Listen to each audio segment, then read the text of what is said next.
Bharat Chandrayaan 3 launch करने जा रहा है, जिसकी कॉस्ट 615 करोड़ है और ये इसरो का आज तक का सबसे डिफिकल्ट मिशन होने वाला है। 2019 में जब चंद्रयान 2 लॉन्च हुआ तब हमने उसके बारे में एक वीडियो बनाया था। उस वीडियो के कमेंट्स में लोगों ने ये सवाल पूछना स्टार्ट किया, इसरो पर पैसा खर्च करना इतना इम्पोर्टेंट क्यों? देश में इतनी गरीबी है, पहले उसे सॉल्व करो ना। स्पेस में जाने से भारत को क्या फर्क पड़ता है? चलिए आज के इस वीडियो में जानते हैं कि भारत चांद पर तीसरी बार क्यों जाना चाहता है, हमने पिछली गलतियों से क्या सीखा है और कैसे इम्प्रूव किया है, चंद्रयान 3 मिशन के ऑब्जेक्टिव्स क्या है और इनसे क्या हासिल होगा, और भारत के स्पेस प्रोग्राम से हमें क्या फर्क पड़ता है। स्पेस मेरा फेवरेट सब्जेक्ट है और मुझे भारत की स्पेस जर्नी आप तक पहुंचाना काफी अच्छा लगता है। अगर आप ऐसे ही और इंटरेस्टिंग वीडियोस देखना चाहते हैं तो चैनल को सब्सक्राइब या फॉलो करना ना भूलिए।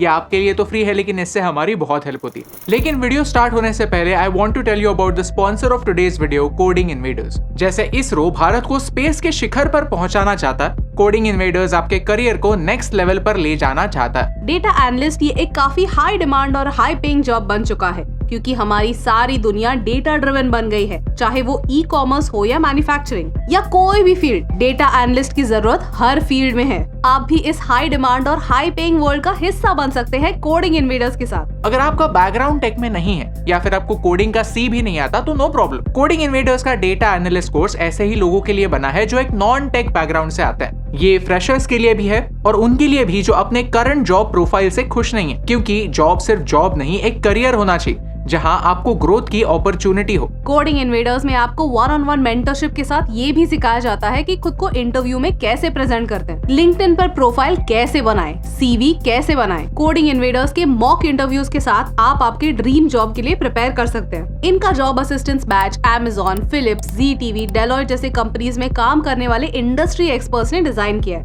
कोर्स खत्म होने पर आपको एक इंटरनेशनल सर्टिफिकेट मिलता है जो आप आपके फ्यूचर एम्प्लॉयर्स को दिखा सकते हो। What's more, हमारे लॉयल व्यूअर्स के लिए एक खास ऑफर है। AN27 कूपन को यूज कीजिए और 27% एडिशनल डिस्काउंट पाइए। So hurry up, take your career to the moon. Click on the link in the description. In Scratch to Employment Batch.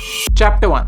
Chandrayaan important क्यों? चंद्रयान भारत के स्पेस प्रोग्राम के लिए ही नहीं, भारत की इकोनॉमी के लिए भी इम्पोर्टेंट है। क्यों?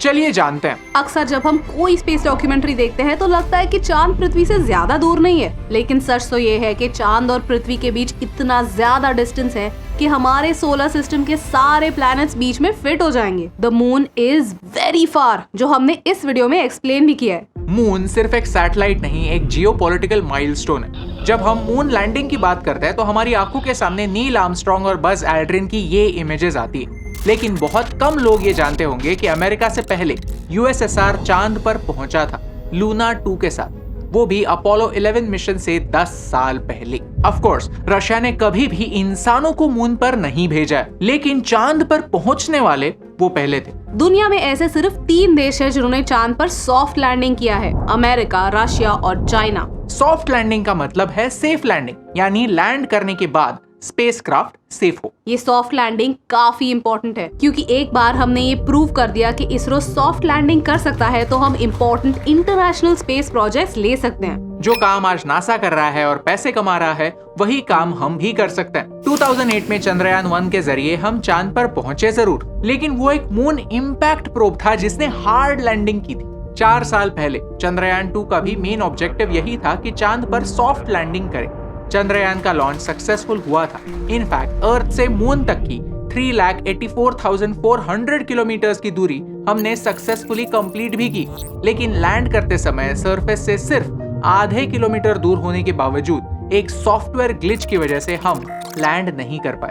प्लान ये था कि विक्रम रोवर मून के सरफेस पर 14 दिनों के लिए स्टडी करेगा और इन्फॉर्मेशन हम तक पहुंचाएगा, लेकिन कम्युनिकेशन डिवाइसेस फेल होने की वजह से मिशन अधूरा छूट गया। अब चंद्रयान 3 ये मिस्टेक्स रेक्टिफाई करना चाहता है और भारत के लिए ये एक सुनहरा मौका है हमारी इम्प्रूव टेक्नोलॉजी दुनिया को दिखाने का। ये सारी इम्प्रूवमेंट्स हम चैप्टर 2 में जानेंगे। चंद्रयान 3 के बारे में एक स्पेशल बात है और वो है उसकी लैंडिंग लोकेशन। अर्थ और मून एक वन साइडेड रिलेशनशिप में। आपको पता ही होगा कि मून अर्थ से टाइडली लॉक्ड है।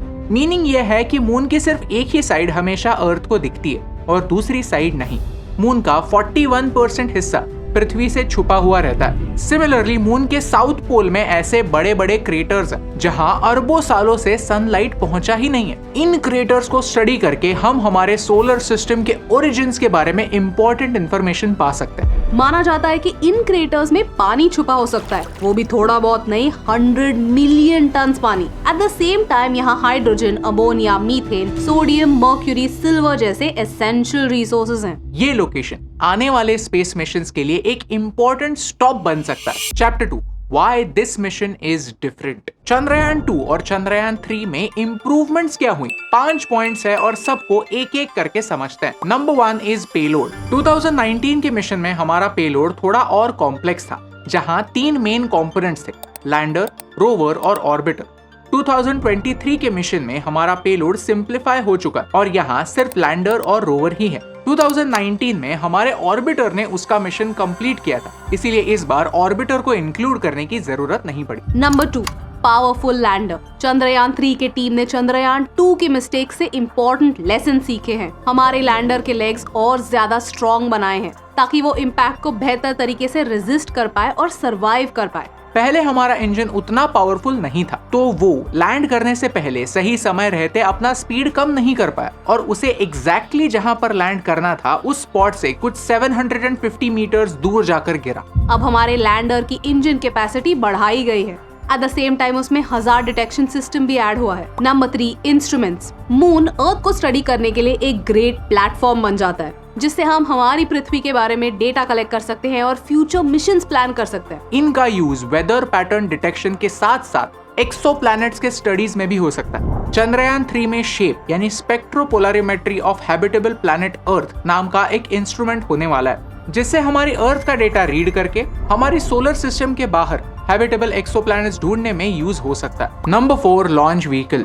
चंद्रयान 3 लॉन्च इंपॉर्टेंट एक और रीजन की वजह से है और वो है LVM-3 लॉन्च व्हीकल, जो हमारे पहले GSLV Mark II launch vehicle से 30% ज्यादा वजन कैरी करने की कैपेसिटी रखता है। आसान भाषा में एक्सप्लेन किया जाए तो इस लॉन्च व्हीकल की सक्सेस भी भारत के लिए इम्पोर्टेंट है, क्योंकि इससे हम हेवियर पेलोड्स अंतरिक्ष में भेज सकते हैं, ये हम दुनिया को प्रूव कर सकते हैं। Number 5 is cost. हमने चंद्रयान 2 कुछ 870 करोड़ में लॉन्च किया था। वैसे देखा जाए तो ये कॉस्ट अवेंजर्स एंड गेम से भी 3 गुना कम है, लेकिन अब हम और एफिशिएंट बन चुके हैं और चंद्रयान 3 का टोटल बजट कुछ 615 करोड़ तक होने वाला है। ये हमारी बढ़ती हुई एफिशिएंसी का प्रूफ है। चैप्टर 3 इसरो पैसों की बर्बादी है क्या? जब भारत ने मंगलयान लॉन्च किया था तब न्यूयॉर्क टाइम्स ने ये कार्टून पब्लिश करके हमारा मजाक उड़ाया था। ऐसे कार्टून्स चाइना के बारे में क्यों नहीं बनते? क्या चाइना में गरीबी नहीं है? ऐसे कार्टून्स UAE के बारे में क्यों नहीं बनते? क्या UAE परफेक्ट है? भारत एक उभरता हुआ देश है, भारत एक डेमोक्रेसी है और फिर भी स्पेस जैसे सेक्टर्स में एक इम्पोर्टेंट रोल प्ले कर रहा है। शायद ये बात कुछ वेस्टर्न लोगों को हजम नहीं होती, फिर वो ऐसा सवाल पूछते हैं कि इंडिया अफोर्ड स्पेस प्रोग्राम? चलिए एक सिंपल सा सवाल पूछते हैं कि हम हर साल हमारे स्पेस प्रोग्राम पर कितना खर्च करते हैं। इसरो के बजट्स पर सवाल आने वाले हैं, ये सतीश धवन सर को पता था, इसीलिए जब वो इसरो के चीफ बने तब वो सैलरी के तौर पर सिर्फ 1 रुपया लिया करते थे और इसी एफिशिएंसी की लेगेसी इसरो आगे भी कैरी करता है। ये चार्ट देखिए, हम पिछले 20 सालों से कंसिस्टेंटली हमारे स्पेस प्रोग्राम का बजट बढ़ा रहे हैं, दैट्स अ फैक्ट। लेकिन ये हमारे GDP का सिर्फ 0.8% है। To put things in perspective, हम हमारे पोस्टल सर्विसेज को चलाने के लिए 36,000 करोड़ स्पेंड करते हैं, लेकिन इन पैसों में हमें क्या मिलता है? हमारे फ्रेंडली नेबर चाइना पर नजर रखने के लिए आंखें मिलती है। चाइना को भारत से इतना लगाव है कि अरुणाचल और लद्दाख में वो अपने लोग भेजता रहता है, वहाँ ऐसे सेटलमेंट्स बनाता रहता है और धीरे धीरे अनियन स्लाइसिंग मेथड से भारत का छोटा छोटा हिस्सा चुराता रहता है। लेकिन इसकी जानकारी इसरो के सैटेलाइट्स हमारे सिक्योरिटी तक पहुंचाते हैं। 10 से ज्यादा सर्वेलेंस सैटेलाइट्स चाइना के नेवल एक्टिविटीज को ऑब्जर्व करते हैं। जब 2019 में फैनी साइक्लोन आया तब इसरो के सैटेलाइट्स ने ही हमें टाइम रहते हुए वार्निंग्स दी। इन्हीं सैटेलाइट्स की इंफॉर्मेशन की वजह से उड़ीसा से 11.5 लाख लोगों को सेफली इवैक्यूएट किया गया। आज ओडिशा डिजास्टर मैनेजमेंट में नंबर 1 बन चुका है और यूनाइटेड नेशंस भी दूसरे देशों को ओडिशा का डिजास्टर मैनेजमेंट मॉडल सीखने की सलाह देता है। इसरो हमें हमारी ज्योग्राफी स्टडी करके डेटा देता है। इसी डेटा का इस्तेमाल करके हम किसानों को गाइडेंस दे सकते हैं। अर्थक्वेक्स, साइक्लोन्स, फ्लड्स की जानकारी एडवांस में हमें मिलने से हम बेहतर प्रिपेयर्ड रह सकते हैं और होने वाला नुकसान कम कर सकते हैं। और ये सब हमारे सैटेलाइट्स की वजह से पॉसिबल है। इसरो का बजट नासा से 15 गुना कम है और इतने कम बजट में भी इसरो के साइंटिस्ट आपकी और हमारी लाइफ बेहतर बनाते हैं। और सिर्फ हमारे लिए ही नहीं, इसरो फॉरेन देशों के लिए भी सैटेलाइट्स लॉन्च करता है और उससे पैसे भी कमाता है। आज तक हमने 28 देशों के लिए इन टोटल 239 सैटेलाइट्स लॉन्च किए हैं। पूरी दुनिया भारत के टैलेंट और एफिशिएंसी पर इतना विश्वास करती है, ये हमारे लिए गर्व की बात। स्पेस एक $multi-billion इंडस्ट्री बन चुकी है और चंद्रयान 3 के जरिए हम चांद पे छुपे रेयर मेटल्स और मिनरल्स का इस्तेमाल ह्यूमैनिटी के फ्यूचर के लिए कर सकते हैं। वीडियो की शुरुआत में हमने कहा कि इसरो भारत की इकोनॉमी के लिए भी इम्पोर्टेंट है। हाल ही में भारत में स्पेस स्टार्टअप्स को एक बड़ा बूस्ट मिला है और इसरो कई स्पेस स्टार्टअप्स को एनकरेज और गाइड कर रहा है। क्योंकि सैटेलाइट लॉन्चिंग इंडस्ट्री आज एक $13 बिलियन की इंडस्ट्री बन चुकी है और आने वाले 5 सालों में ही $24 बिलियन की होने वाली है। अगर हम इस इंडस्ट्री का 20% भी कैप्चर कर पाए तो हम हर साल हमारे स्पेस बजट से 10 गुना पैसा भारत में ला सकते हैं। और ये बात विक्रम साराभाई जानते थे। He is known as the father of Indian space program। जब नेहरू जी ने विक्रम साराभाई से कहा कि भारत एक गरीब देश, हमारे पास कई सोशल प्रॉब्लम्स हैं, हम एक स्पेस प्रोग्राम अफोर्ड नहीं कर सकते, तो साराभाई ने उन्हें कहा कि हम एक गरीब देश हैं, हमारे पास कई सोशल प्रॉब्लम्स हैं, इसीलिए हमें एक स्पेस प्रोग्राम की जरूरत। ये विजन ही है जो आज इसरो को नई बुलंदियों तक पहुंचा रहा है। जहां बाकी के देश स्पेस का इस्तेमाल वेपनाइजेशन के लिए करते हैं, हम स्पेस का इस्तेमाल इंसानियत को बेहतर बनाने के लिए करते हैं। अगर आपको इस वीडियो से वैल्यू मिली, कुछ नया सीखने मिला, तो हमें फॉलो करना ना भूलिए and make sure to check out coding invaders. इस कूपन को यूज कीजिए और एडिशनल डिस्काउंट पाइए और जॉब असिस्टेंस बैच को ज्वाइन करके अपने करियर को एक टेक बूस्ट दीजिए, लिंक इन द डिस्क्रिप्शन। क्योंकि आपका तो पता नहीं, लेकिन कभी भी मैं इसरो के किसी नए लॉन्च या फिर नए अचीवमेंट के बारे में सुनता हूँ तो बड़ा प्राउड फील करता हूँ, क्योंकि हर सक्सेस के हीरोज हमारे ये साइंटिस्ट हैं। ये वो लोग नहीं जिन्हें नासा ने रिजेक्ट किया है, ये वो लोग हैं जिन्होंने नासा को रिजेक्ट किया। ये वो लोग हैं जो जानते हैं कि भारत में ब्यूरोक्रेसी है, बाधाएं हैं, बजट कम है और प्रॉब्लम्स कई ज्यादा। हम वही भारत देश हैं, लेकिन साथ ही साथ हम वही भारत देश हैं जिसके लिए स्काई एक लिमिट नहीं, एक सीढ़ी है, जिसके ऊपर चढ़कर हम आने वाला कल सुनहरा बना सकते हैं। और यही इंपॉर्टेंट बात आप तक पहुंचाने से मुझे फर्क पड़ता। हे दोस्तों, thank you so much for watching this video till the end. अगर आपको ये वीडियो अच्छा लगा तो वो लाइक बटन प्रेस कीजिए। ऐसे ही और वीडियोस देखने के लिए चैनल को सब्सक्राइब करना ना भूलिए। The father of Indian space programme Vikram Sarabhai की इंस्पिरेशनल कहानी सुनने के लिए यहाँ पर क्लिक कीजिए। स्पेस मेरा फेवरेट सब्जेक्ट है और उसके बारे में काफी बढ़िया वीडियो मैंने यहाँ पर पोस्ट किया है, यहाँ पर देखिए। Thank you so much for watching, क्योंकि आपके सपोर्ट से हमें फर्क पड़ता है।